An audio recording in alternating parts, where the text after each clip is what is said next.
All right, the second horse that we're looking at, a little bit thinner, and you can see the outline of his ribs. Again, when we feel them, there is a definite depression between ribs, but you can also feel that there is fat deposition between the ribs. One of the things that we do need to make sure of is that we understand the difference between the feel of fat and the feel of muscle. Fat is very smooth, muscle is striated, and you can feel the different muscle layers if we're feeling muscle. So again, as we feel between the ribs, we're feeling fat cover over the intercostal muscles. We're not feeling the intercostal muscles themselves. Again, we do have discernible ribs, and so this horse is definitely carrying less body condition, less body fat than the brown horse that we looked at earlier. Again, we're seeing still a fairly level top line, but particularly back here in the area at the start of the loin, easily felt. The buttons on the top of the vertebrae are very easily felt. We're seeing a slight negative crease here in the last few ribs. So again, horse that's not carrying as much fat cover as the brown horse did.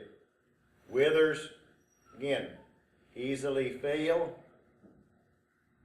Some fat cover, but again, not as much as what we saw with the brown horse. Come back to the rump area, the tail head. The tail head is prominent. We can see very easily the muscle definition here in his hip. Again, tail head slightly raised, not overly raised, but again, horse that's not carrying as much body condition as the other horse that we saw. Again, coming up to the neck, again, nice smooth appearance, but this appearance is more muscle than it is fat. Again, we can feel the separation between the muscles as we come down. So indication again, we do not have the fat cover.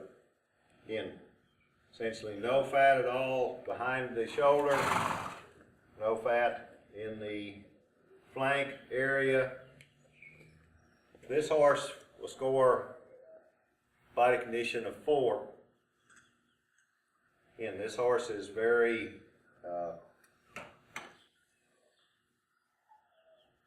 illustrative of horses in training.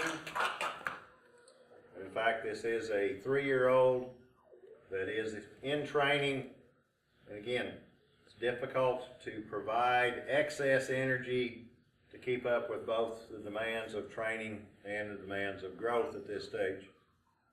Horse that's definitely not in bad shape, but a horse that we would not want to see any thinner, so that we can provide again for both his growth and the amount of exercise that we're asking this horse to do at this stage.